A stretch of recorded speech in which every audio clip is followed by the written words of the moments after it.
why Russia is invading Ukraine. Is the US gonna help Ukraine fight against Russia? Or rather, are we gonna witness the World War III? To answer all of these questions, let's first understand why Ukraine is extremely important to Russia. Ukraine shares more than 400 kilometers of its eastern border with Russia. That means Russia has to pay close attention to what's going on in Ukraine, because if anything happens in Ukraine, that can be real danger to Russia. In other words, Russia has to make sure that it takes control over Ukraine or prevent any possible foreign enemy to do so.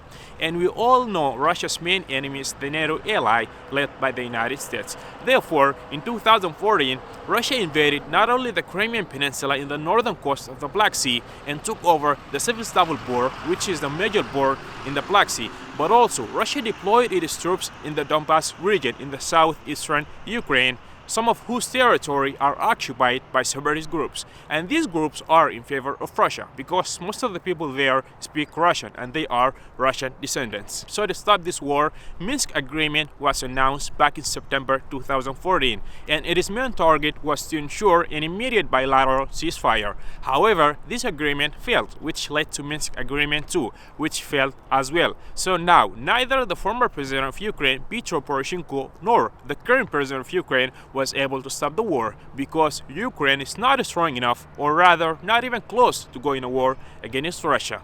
Therefore, Ukraine has to ask for help, and guess who is willing to help Ukraine? It is the NATO ally led by the United States. At the meantime, Trump was elected as the president of the United States, and that was the straw that broke Ukrainians' back. Trump's foreign policy was pretty clear that he wasn't interested at all in Ukraine and its conflict with Russia. Instead, he was so engaged in the Middle East war, especially with Iran and its nuclear scheme. And he made the situation even worse when the US assassinated the Iranian General Qasem Soleimani, which led to more escalations and engagement of the US Army in the Middle East all over again. But all of this stopped when Biden arrived to the presidency of the United States. Now, Biden understands that if they leave Ukraine alone against Russia, Russia will eat up most of Ukraine, resulting in being more powerful, which the NATO ally and the United States will not be happy with.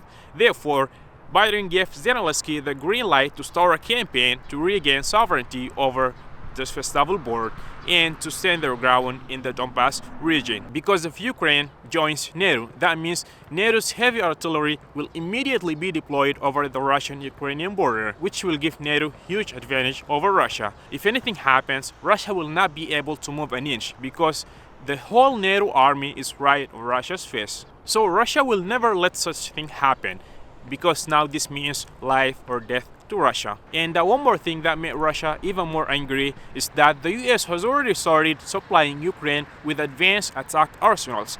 Now that means even if Russia attacks Ukraine, Ukraine is gonna attack back, which will cause Russia tremendous damages.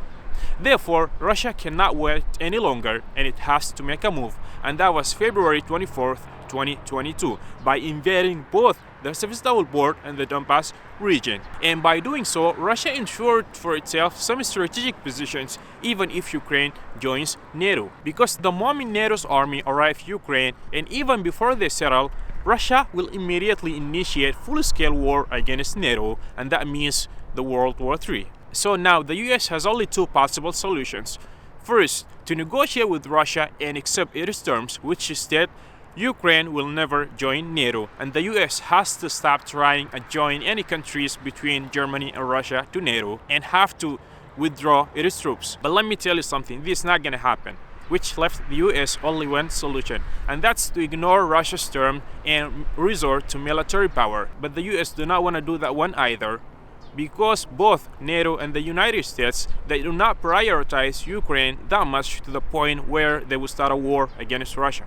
And even if the United States chooses to fight, most of the NATO's members will object, because first, Ukraine is not a NATO member that requires them to defend Ukraine, and second, most of the NATO's members are European countries, and Europe is a huge consumer of the Russian gas that is being supplied via underground pipelines. If Europe fights Russia, Russia will immediately cut its gas supplies, and that means Europe will freeze to death, and most of the major gas companies will leave the European market, which will result in a tremendous economical disaster. Now, most of the European countries are fully aware of that. That's why none of them is supplying weapons to Ukraine. because that's just an economical suicide. So to recap, the Russian President Putin knows well what he's doing, and both the NATO ally and the United States, they do not want to fight Russia just because of Ukraine. So the US has got nothing to do but impose more sanctions on Russia. Alright, that's been it. Thanks for watching. Don't you like this, if you loved it, and see you in the next video.